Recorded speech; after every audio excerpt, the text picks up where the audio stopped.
नमस्कार। क्या है दान की प्रवृत्ति? हम कई बार अपने दुख का कारण ही नहीं समझ पाते।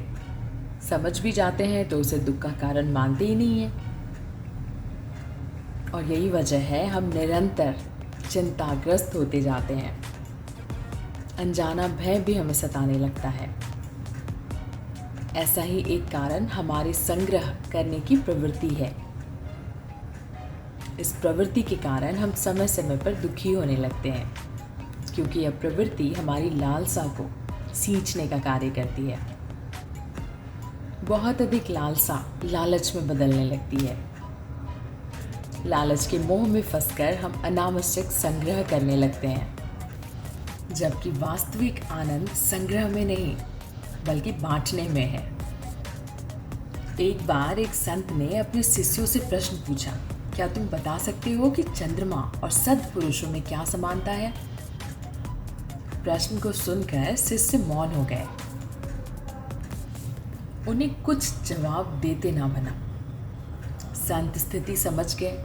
उन्होंने स्वयं उत्तर देते हुए बताया, सद्पुरुषों का यश चंद्रमा के प्रकाश की तरह अंधकार में भी सद्गुणों और पुण्य कार्यों के बल पर निरंतर प्रकाशमान होता रहता है। तभी एक शिष्य बोला, गुरुजी, हम सूर्य, चंद्र, नदी और वृक्षों में देवता के दर्शन क्यों करते हैं? उन्हें देवतुल्य क्यों मानते हैं, जबकि ये सभी प्रकृति का भाग हैं? फिर प्रकृति देवतुल्य कैसे है? प्रश्न सुनकर संत बोले, हम सूर्य, चंद्रमा, नदी और वृक्षों में देवता के दर्शन इसलिए करते हैं क्योंकि इन सभी का स्वभाव प्राणी मात्र को हमेशा कुछ देने का ही होता है। ये संग्रह अथवा लेने की इच्छा नहीं रखते। याद रहे कि जो देने की इच्छा रखता है वह देवता की श्रेणी में आता है।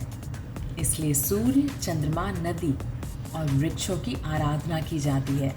हम सभी को भी इनसे शिक्षा लेकर अपने जीवन को ऐसा बनाने का प्रयास करना चाहिए कि हम भी लोगों को कुछ ना कुछ देने का भाव रखें, ना कि लेने का।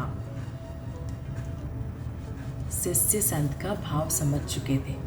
हम सभी को इसी भाव को समझते हुए स्वयं के भीतर दान और बांटने की प्रवृत्ति का जागरण करना चाहिए, और यही वास्तविक सुख प्रदान करने में सक्षम है।